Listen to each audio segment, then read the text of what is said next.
Okay, welcome back to this course on stereochemistry. We have so far covered some of the basic concepts of chirality, stereoisomerism, and then the assignment of absolute configuration, relative configuration, and we started the prochiral faces, prochiral centers, and how to designate them, and then finally we started last time the conformation analysis. But then I realized later on that we should discuss, so far we have discussed only the chirality involving the carbon centers. We have not discussed any system where the chirality is originating from some other atom other than carbon. So, let us have some concepts about molecules where chirality is exhibited by where the chirality is due to the presence of a non-carbon center. So, let us start with the atom nitrogen, because the important thing is that the atom that we will consider, the non-carbon atom that we will consider should be tetrahedral, should have a tetrahedral geometry, and then the concept of chirality only arises. So, we will pick up atoms like nitrogen, tetra coordinated nitrogen, which is tetrahedral, that we know, and then we also have phosphorus, the next atom in the same group of nitrogen. So, you can go down nitrogen, phosphorus, arsenic, antimony, bismuth, and we can discuss the stereochemistry that is involved in all these in this series. But just for this course, we will restrict our description only to the case of nitrogen and phosphorus. So, let us start by showing you the case of nitrogen. Now, if you take nitrogen and trivalent nitrogen, which is tetrahedral, that we know, the geometry is a trigonal shape, but the whole structure is tetrahedral, because structure you have to consider the lone pair also. So, if you consider the lone pair as the fourth ligand, then you have the other three ligands. In ammonia, these three ligands are hydrogens, and this is the lone pair. Now, if these three ligands are not ammonia, but derivatives of ammonia, where the derivatives are such that these groups are different. I have here shown the difference by color difference. So, these three groups are different, and lone pair is obviously another entity, different from the ligands, but that is also considered as a group or a ligand attached to the nitrogen. So, lone pair is also here considered as a group attached to the nitrogen. Now, if it is so there are four groups basically. Now, there are four groups arranged in a tetrahedral fashion, and all four groups are different, and so this nitrogen belongs to the class of a stereogenic center, or the so called chiral center in case of carbon. And so, this nitrogen is a chiral center, okay, because all the four ligands are different. Okay. I again repeat, lone pair also, although it is not connected to any group, but here for the sake of simplicity you consider it as a fourth ligand, and so this should be chiral. And now, its mirror image is drawn here. If you put a mirror here, then this will be the mirror image of this molecule, and they are not superimposable, exactly like the carbon system. Okay. However, there is a problem here. If one tries to isolate one of these enantiomers, so they are basically enantiomeric pair. Now, if you want to isolate this enantiomeric pair, it is not possible to do so, because there is a rapid interconversion between this enantiomer to this enantiomer and vice versa. Okay.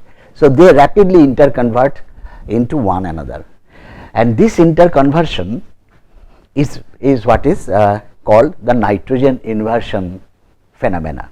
What is nitrogen inversion phenomena? That means the lone pair, which was earlier pointing towards this direction, that now inverts its position, comes to the left side, and these two groups which were towards the left hand side now goes to the right hand side. Okay. So, that is what is called the inversion in case of nitrogen. The same inversion will come to phosphorus, also happens in phosphorus. In nitrogen, this inversion is has a very low barrier. For any process, you know that there is a barrier involved. Now, in this case, these are enantiomers, so they will have the same energy, but there will be a barrier to this inversion process. Now, this barrier is such in case of nitrogen that it happens at the room temperature. So, if the barrier happens if the inversion happens at room temperature, that means one enantiomer is converted to the other enantiomer at room temperature. So, it is not possible, the moment you try to isolate this, then that 50% of this will be converted to 50% of the other enantiomer. So, it is not possible to isolate these enantiomers in case of nitrogen. Okay. Now, that inversion can be described beautifully by this diagram. Suppose you have an inverted umbrella like this, and what happens in spin inversion is that goes into another inverted umbrella which will look like this. Okay. So, if this is the lone pair earlier, so now the lone pair is occupying this side. Okay. So, this is the inversion process. So, due to this inversion process, it is not possible to isolate the enantiomers in case of nitrogen. However, there are ways to let us inspect this inversion process again through the slides. What happens here, because this inversion cannot happen by just that jumps and go to the right side, that cannot happen. What happens here the nitrogen is started as a sp3 hybridized nitrogen, but during the inversion process at the intermediate stage it becomes sp2, where these three groups R1, R2, R3, here these are described by different colors. Here now I am putting three different groups R1, R2, R3, and this nitrogen was sp3 to start with, the lone pair is at the top. Now, what happens, as it tries to go to the bottom, it has to go through this intermediate, where this is the nitrogen becomes sp2 hybridized, and now this is a pure p orbital. So, this is now brings all the three groups in a planar orientation, that means now the nitrogen has lost the chirality in this configuration. It has lost chirality, but it regains chirality by now again changing the hybridization to sp3, but putting the lone pair in the different direction, just in the opposite direction. So, now the lone pair is occupying an orbital which is the bottom orbital, earlier it was at the top. The most important point is that this inversion process involves an intermediate where the nitrogen is sp2 hybridized and it has lost the chirality. So, actually you will know later on that to go from one enantiomer to another enantiomer, that means which is called inversion, you need to go through a planar molecule and then go to the non-planar molecule to bring back the chirality. While going into the non-planar molecule, you have the option of either going to the starting point or going to a product point. So, that is what happens here. So, the starting point is this non-planar is chiral, then you go to a planar system which is achiral, and then it had the option of going back or going further to go to the opposite enantiomer. Okay. So, this process, as I said, happens at room temperature, okay, because the barrier to the inversion barrier is only 6 kilocalorie per mole for R equal to alkyl, because the inversion barrier depends on the size of, definitely it will depend on the size of these different alkyl groups. Okay. So, the inversion barrier may vary. So, it is around roughly 6 kilocalorie per mole when R is equal to an alkyl group, a small alkyl group, say methyl. Okay, now the question is that why the inversion barrier in nitrogen is so low and which actually is inhibiting us to separate the two enantiomers of nitrogen. So, let us draw that nitrogen compound, the trialkyl nitrogen compound, and we are now come to the very basic question that why is this inversion barrier so low in nitrogen. Just to mention that if you go to the next element in the periodic table along the nitrogen group, you will see phosphorus, and in phosphorus the inversion barrier is quite high, and it is such an amount that allows the phosphorus compounds, the chiral phosphorus trialkyl compounds, isolable at room temperature. Okay. So, now the question is why is that? Why the inversion barrier is phosphorus high and in nitrogen it is low. So, this is the effect of inversion. Okay. So, the lone pair was earlier up and now it is down. Now, one thing is clear, that was shown earlier also, that while going from this to this, the nitrogen has to go through a pyramidal shape, that means the groups have to be pyramidal. And this orbital, the lone pair now assumes a pure p orbital. So, this is p orbital, and the shape and the nitrogen you can call that it is assuming a trigonal bipyramid structure. Okay, that includes the lone pair. So, the conversion is basically you have supposedly an sp3 hybrid orbital, and that goes to the earlier it was up, now that goes to the down sp3 orbital via the intermediacy of a p orbital. Okay. Nitrogen is 2p orbital. Okay. Now, what happens in nitrogen, you know that these angles are never maintained at 109 degree 28 minutes. It is slightly less because of this lone pair bond pair repulsions, and they balance at a value where the angles are these angles we are talking about is about 107 to 105 degree. It varies with the nature of the alkyl groups. So, it is slightly less than the expected value of 109.5 degrees. Now, if you look at these different hybridization states sp3, sp2 and sp, what happens here? The bond angle, the correct bond angle if it is pure sp3 is 109.5, here it is 120 and here it is 180. So, what we see that as the p character increases,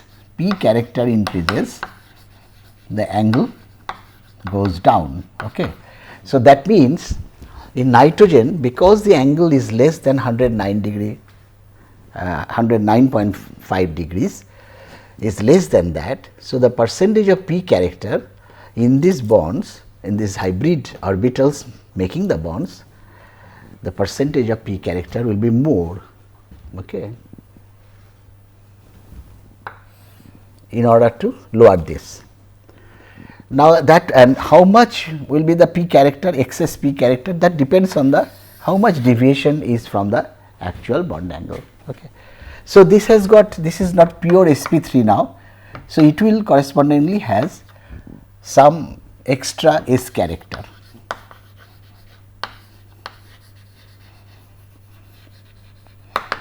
But if you go to the phosphorus case, the inversion, spin inversion if you consider in the phosphorus, then what happens? These angles are close to 90 degree, and if it is close to 90 degree, that means these have got much more p character than the bonds which are in the trialkyl nitrogen. Comparing the nitrogen and phosphorus, this has got more p character and this has got much more. This extra p character will be extra s character, s character. Suppose this is x percent extra s character and this is y percent. So, what we can say that y is much greater than x. So, this has got much more s character. Now, the Inversion means that it has to go from this orbital has to go from here to an sp2 orbital. So, the orbital which has got already very high s character, for that orbital to go into the pure p orbital will be much more difficult than an orbital which has got which is close to sp3 hybrid orbital, but the s character is not way beyond sp3, because the angle is only 107 to 105 degree. So, again I repeat the thing that because the s character of the orbital containing the lone pair in trialkyl phosphine is much more than the expected sp3 as compared to the nitrogen. So, this one, for it to be converted to a pure p, if we convert the intermediate, that is the intermediate, conversion of this to pure p will be more difficult,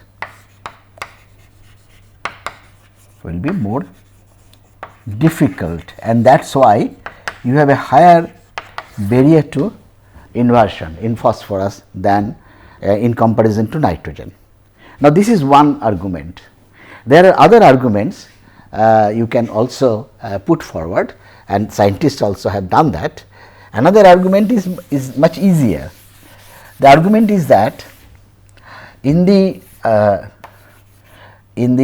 intermediate stage, the angle between the alkyl groups is 120 degree, and in the nitrogen case the earlier angle was about 107 to 105 degree.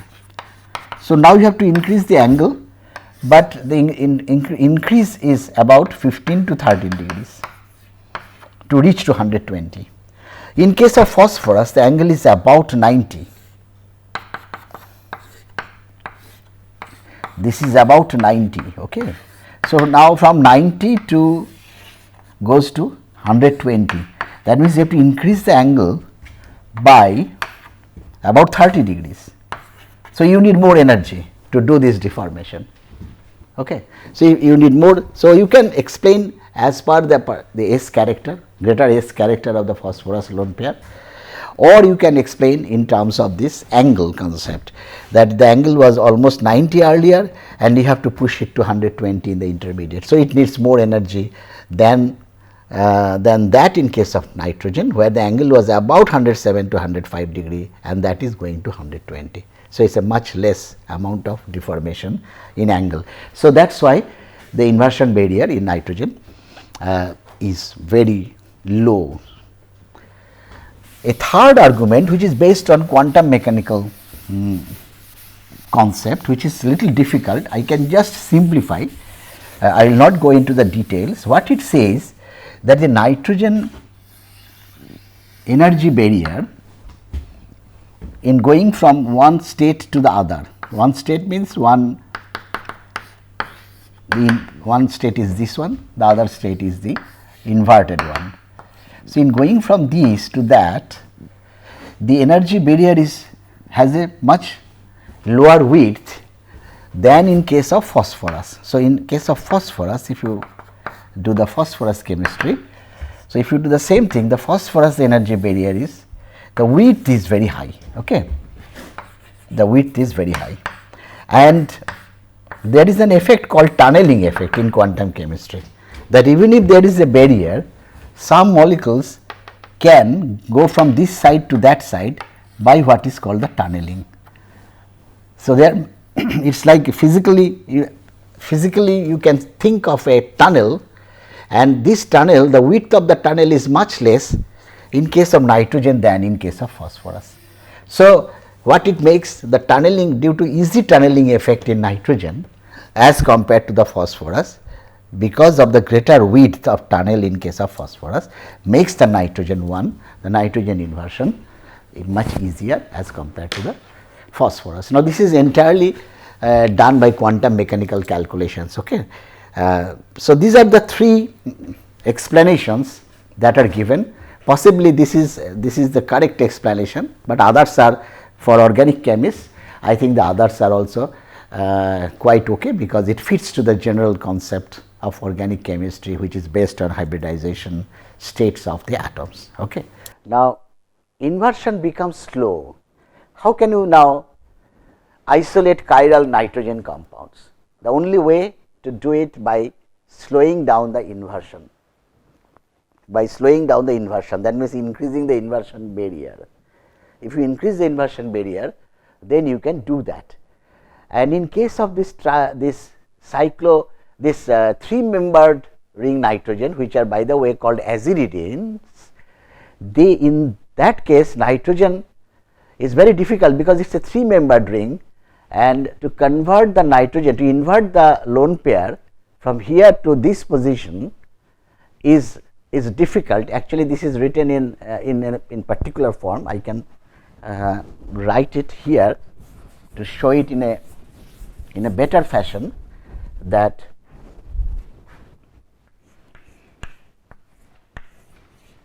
so this is the lone pair and this is the, suppose this is methyl. So, the inversion means this is here and the lone pair is there. This is what is the inversion. Okay. Now, this inversion requires the nitrogen to be in the intermediate. As I said, it requires the nitrogen to become from sp3, then it goes to an sp2 nitrogen and then go to the sp3 back, because this is the intermediate and sp2 hybridized nitrogen is the intermediate. So, if that happens, if that is the requirement, then it will be very difficult to do it in a three membered ring, because three membered ring already there is lot of angle, you will learn this, lot of angle strain already is there, but to make it when it is sp2, the angle has to be 120, and which increases the strain in the molecule. So, virtually what you are doing, then you are slowing down this process. So, here the energy barrier is more. Why? Because to have a planar nitrogen here is very difficult in a three membered ring. And so, the inversion barrier, you can conclude from here that as the ring size increases, the inversion barrier decreases. Okay. And ultimately, it will be very fast at room temperature. Suppose you take a 6 membered ring containing nitrogen, then the inversion barrier is very low, and that will almost be similar to the acyclic system, where there are 3 alkyl groups attached to the nitrogen. Okay. And in fact, in this case, the enantiomers can be separated and have been separated. Okay. There are other examples like this, the same, the aziridine. I said this actually works in case of 3 membered ring.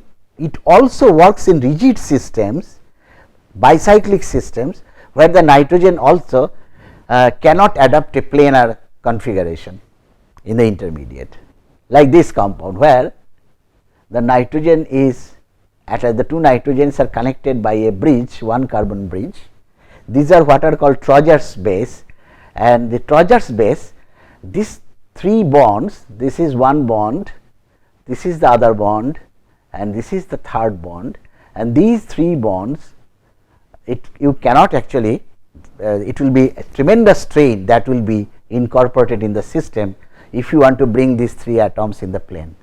So, Trojer's base, if they are properly substituted, they become chiral molecules. Okay. That is a classical, the first, I think the first nitrogen compounds which are isolated as chiral materials or as chiral compounds. Okay. In case of phosphorus, as I said, phosphorus, the inversion barrier, earlier it was 6 kilocalorie per mole, now the inversion barrier is 32.7 kilocalorie per mole. Okay. And these compounds, so there will be, you can easily separate them, because the room temperature does not allow you that much of energy to invert. The phosphorus inversion case is not possible at room temperature. So, one can isolate these compounds, and see this compound has been isolated and it has got an alpha D. Indeed, they have shown that yes, they are chiral as predicted because what is the fourth ligand that is missing here, that should be the lone pair, okay, and the lone pair here should be at the bottom, okay, and the relationship between these two will be enantiomers. So, one of them have been isolated, one of them means not this one, a different compound, it's an allyl group, a methyl group and a phenyl group and a phosphorus, and the sign is not here. So, possibly it was plus. So, plus the alpha D of this compound is plus 16.8 degree. So, it is indeed, it was proven that the phosphorus compounds are chiral compounds. Okay. Now, you can have when there are 4 different groups attached. Now, unlike this in the lone pair which can invert from one side to the other or one face to the other face, if you have 4 different groups, then that possibility is gone. Okay. So, then there is no inversion, and you can make nitrogen compounds, phosphorus compounds or sulfur compounds where there are 4 different groups which are attached, 4 different groups. So, there is no question of inversion. So, you can isolate them, they can exist as a pair of enantiomers and you can separate them like this. These are called quaternary ammonium salts. So, quaternary ammonium salts where all the 4 groups are different. So, you can have, they can exist as enantiomeric pair and it is possible to separate them. So, that is the example of the nitrogen.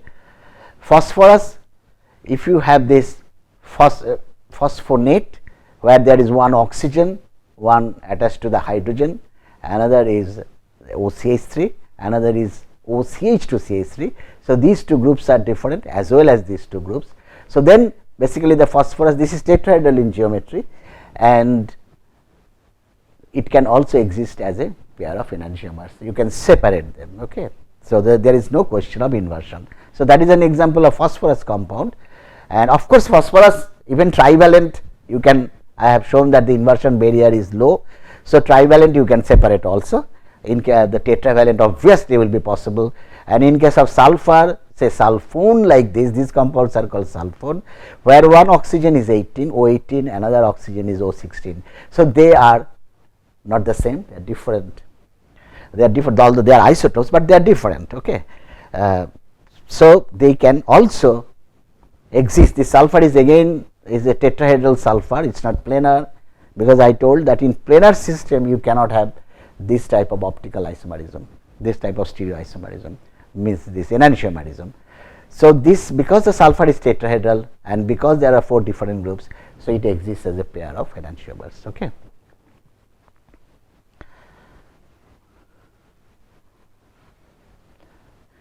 So, that ends up the case of non-carbon containing non-carbon the chirality of compounds where carbon is not the is the key cause for chirality, it is the other atoms like nitrogen, sulfur or phosphorus.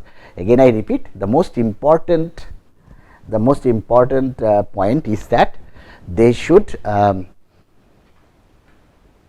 be in the tetrahedral configuration, they should have a tetrahedral configuration. Okay.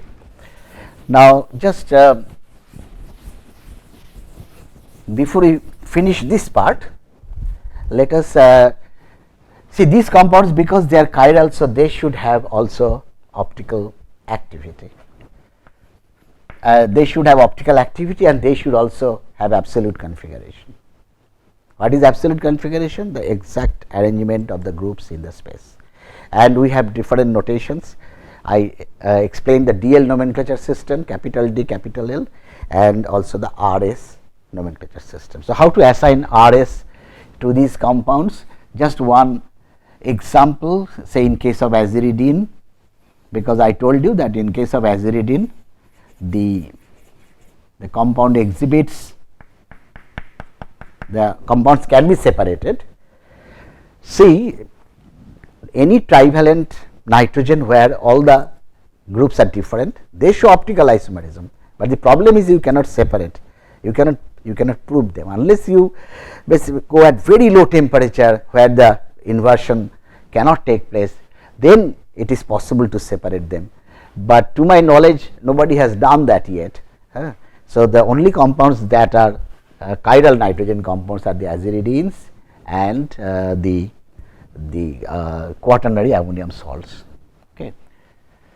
So, suppose you want to assign the RS nomenclature system in this molecule to the nitrogen, okay, to the nitrogen. So, now in order to make these two groups different, you have to put something here, okay. Suppose I put a group R1 or a methyl here. Now, I ask that what is the configuration of this, of the nitrogen here, what is the configuration of this nitrogen. So, how do you do it? I think I gave you, because these two are, one is below the plane, this is above the plane, this is in the plane and this is in the plane. So, what you do, you stand here in an orthogonal position to the plane, extend your right hand and left hand, and if you do that, so the groups will be spread out. These groups, this will look exactly like your Fisher projection formula, what it should appear like. So, when you look from this side, but standing this way, standing in an orthogonal position, so your right hand will be towards, your right hand towards will be this will be to your horizontal direction, to your hands, and these two, this will go down, that will be towards the bottom, and this will go up, okay. So, now the priority sequence will be, this will be 1 obviously, because there are 2 carbons attached to this carbon, one is this carbon, another is this carbon. This will be 2 because there are 1 carbon attached, extra carbon attached to this carbon. This will be 3 because only hydrogens are attached, and lone pair is 4. Lone pair is always the least priority group that I told you after hydrogen. So, this is the scenario. So, you stand here, extend your hands. So, on the 2 hands, the 4th group is going to your right hand, the 3rd group is going to your left hand, and on the top number 1 and on the at the bottom number 2. Now, you do the RS nomenclature. You can bring the 4th group at the bottom if you wish, or at the or here also, any of the vertical position, that you can do, or I said that you can just check here, and then whatever you see you can invert that. But let us do a exchange in a group of 3. So, 4 comes here, 2 goes there, 3 goes there, 1 remains as such. So, 4 here, 2 there, 3 here. So, if you do that, now you do the RS. So, it becomes S. So, whatever you see, that is the configuration of the nitrogen. So, the nitrogen is now in the S configuration.